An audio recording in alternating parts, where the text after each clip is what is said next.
Quand on vous pose la question « Que savez-vous de notre entreprise ?», il y a 3 choses qu'on veut savoir. D'abord, on veut filtrer les touristes pour voir si vous avez postulé par hasard ou si vous êtes vraiment motivé. On veut aussi voir si vous savez ce qui est pertinent pour l'entreprise. Parce que si je suis recruteur et que j'ai affaire d'un côté à quelqu'un qui comprend spontanément mes enjeux et mes défis, et de l'autre j'ai affaire à quelqu'un à qui je dois tout expliquer, je me dis que je vais gagner beaucoup de temps avec le premier. Parce qu'il est déjà prêt à travailler et ça me rassure. Et la dernière raison à laquelle on pense pas forcément, c'est que quand on vous demande ce que vous savez de l'entreprise, ça peut être une manière pour eux d'estimer la réputation qu'ils ont auprès d'un public extérieur.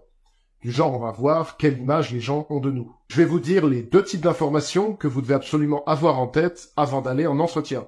D'abord les informations pour ne pas être pris au dépourvu, et ensuite les informations qui vont vous permettre de passer devant tous les autres candidats. Et à la fin, je vous donnerai une structure de réponse que vous pouvez réutiliser. Mais avant ça, comment trouver toutes les informations dont vous avez besoin sur une entreprise en 30 minutes? Je vais vous donner 4 grandes sources d'informations. Alors d'abord, évidemment, il y a le site web de l'entreprise, notamment la page d'accueil, mais il y a aussi la page à propos. Vous savez, il y a toujours une page à propos de nous, notre équipe, qui sommes-nous. C'est là que vous trouverez des infos intéressantes. Ensuite, il y a le contenu qui est créé par l'entreprise, et notamment le contenu qui est créé sur LinkedIn.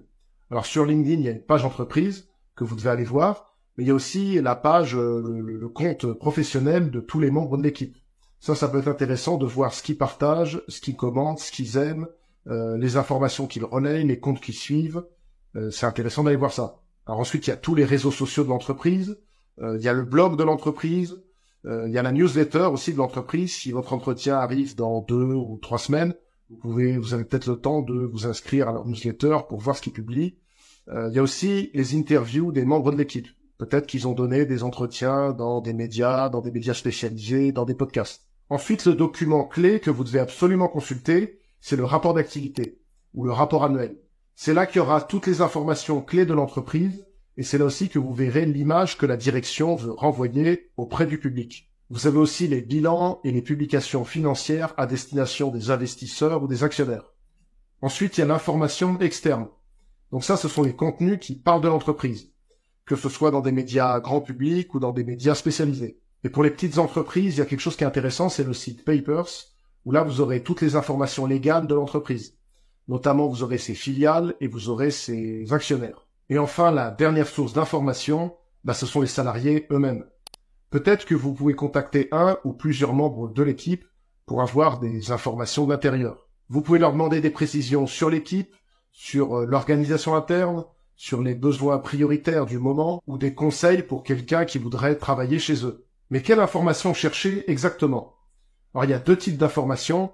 D'abord les informations générales, et ensuite ce que j'ai appelé les informations clés. Bon, côté information générale, plus vous en savez, plus vous pouvez adapter vos réponses pour coller spécifiquement aux besoins de l'entreprise. Alors les choses qu'il y a à avoir en tête pour bien calibrer vos réponses, il y en a plusieurs, notamment l'âge de l'entreprise, combien de personnes travaillent dans l'entreprise, combien de personnes travaillent dans le service auquel vous postulez, ensuite l'organisation du service, c'est-à-dire les pratiques actuelles de l'entreprise en termes de gestion des équipes, donc que ce soit sur la hiérarchie, sur le télétravail, ou ce genre de choses.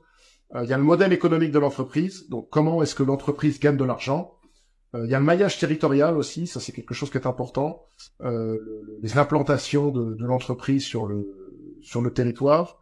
Il y a le profil et le nombre de clients, il y a évidemment le chiffre d'affaires, le nombre de produits vendus, le positionnement sur le marché, les concurrents. Ça peut être aussi intéressant de savoir quel est le cours de bourse de l'entreprise, si elle est cotée, quels sont les contrats récents, quels sont les principaux clients, quels sont les projets à venir, est-ce que l'entreprise a des projets d'exportation, de rachat, de lancement de produits. La culture d'entreprise, c'est aussi intéressant de vous renseigner dessus. Et puis finalement, il y a le secteur d'activité de l'entreprise et les tendances en cours dans ce secteur. Et au-delà de ça, il y a 3 types d'informations clés à découvrir absolument. Alors le premier type d'information clé, c'est ce que l'entreprise fait différemment de ses concurrents. Quelles sont les spécificités qui différencient cette entreprise de la plupart des entreprises similaires? Et le fait de souligner ces spécificités en entretien, ça va montrer au recruteur que vous n'êtes pas là par hasard et que vous avez une motivation sincère. Le deuxième type d'information clé, ce sont les valeurs ou les engagements de l'entreprise. Pourquoi c'est important?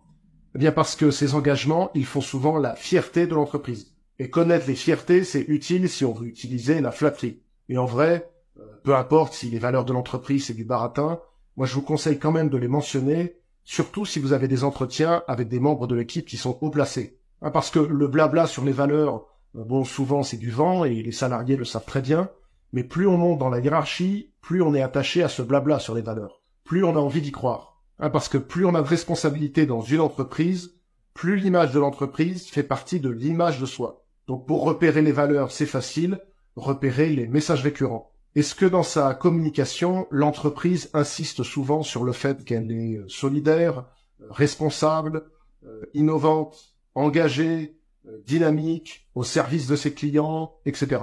Et enfin, troisième type d'information clé à utiliser, ce sont les informations sur le secteur d'activité de l'entreprise et surtout sur les tendances en cours dans ce secteur. Pourquoi? Parce que les tendances du secteur créent deux choses pour l'entreprise. Ça crée des menaces ou ça crée des opportunités de croissance.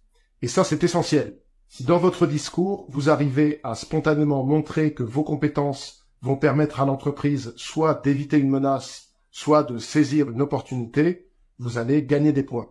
Et faites bien attention, s'il s'agit d'une création de poste, ça signifie qu'il y a eu un déclencheur.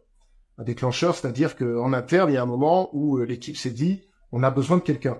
Et le déclencheur, il se fait en réaction à une menace, ou plus souvent à une opportunité.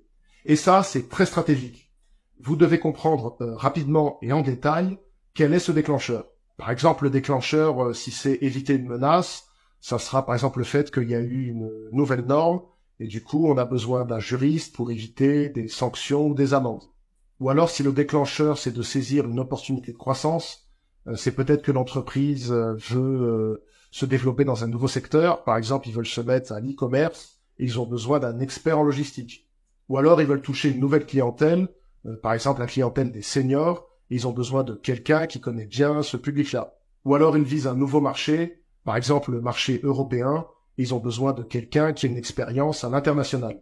Maintenant, comment est-ce que je vous conseille de répondre si dans l'entretien, on vous pose la question « Que savez-vous de notre entreprise ?» Alors, je vous propose une structure de réponse. Alors, vous n'êtes pas obligé de la suivre, vous pouvez faire comme vous le sentez, mais moi je la trouve efficace. Et je la trouve efficace parce que c'est une structure en entonnoir, où on va du général vers le particulier. Et tout ça en 3 temps. Alors d'abord, il y a la description officielle. Alors ça, c'est le baratin qui décrit l'entreprise, ses activités et ses missions. Par exemple, pour Decathlon, ça serait vous êtes une chaîne de distribution qui compte plus de 2000 magasins spécialisés dans le sport, blablabla. Deuxième partie, les spécificités et les valeurs de l'entreprise. Ça, c'est l'image positive que l'entreprise renvoie. Sa réputation et les aspects flatteurs qui la différencient. Petite astuce, quelque chose qui marche très bien et qui fait son petit effet, c'est de vous éloigner des louanges habituelles qu'on fait à l'entreprise. À la place, dites que cette réputation, vous la tenez de sources sûres, de professionnels avec qui vous avez pu en discuter. Pour l'anecdote, moi, il y a quelque temps, j'ai postulé dans une banque, et cette banque, sur certains aspects en particulier, elle avait la réputation d'être la meilleure de France. Et du coup, j'ai demandé à quelques connaissances dans la banque, j'ai demandé à mon frère qui travaille dans la banque si cette réputation c'était du baratin ou c'était du sérieux. Et tous m'ont dit non, vraiment, ils sont vraiment bons sur cet aspect-là, tout le monde le sait. Et du coup, quand je suis arrivé en entretien et que j'ai dit ça aux recruteurs, ils étaient très flattés, puis ils étaient aussi intéressés. Ils m'ont dit ah oui, qui vous a dit ça, de quelle source vous tenez ça? Et je leur ai dit, ah oui, je me suis renseigné auprès d'amis qui sont dans telle banque. Et vraiment, j'ai vu sur leur sourire, sur leur visage, avec un petit sourire, que vraiment, ils étaient flattés. Donc, pour les valeurs et les engagements, faites en sorte de sortir des banalités et de trouver des choses spécifiques. Et enfin, la troisième partie, mentionnez les défis auxquels l'entreprise est confrontée. Les défis auxquels le secteur doit faire face et comment l'entreprise y répond. Parce que ça montre que vous maîtrisez le contexte dans lequel vous arrivez. Par exemple, si on reprend le cas de Decathlon, vous pouvez mentionner un défi du genre comment produire de manière plus éco-responsable dans un contexte d'inflation et d'instabilité géopolitique. Et évidemment, faites en sorte de parler d'enjeux qui sont les plus proches possibles du poste que vous visez. Attention, parce que ça c'est une question facile, mais vous avez aussi des questions pièges en entretien. Des questions pour lesquelles c'est beaucoup plus délicat de répondre, et je vous montre comment faire dans cette vidéo.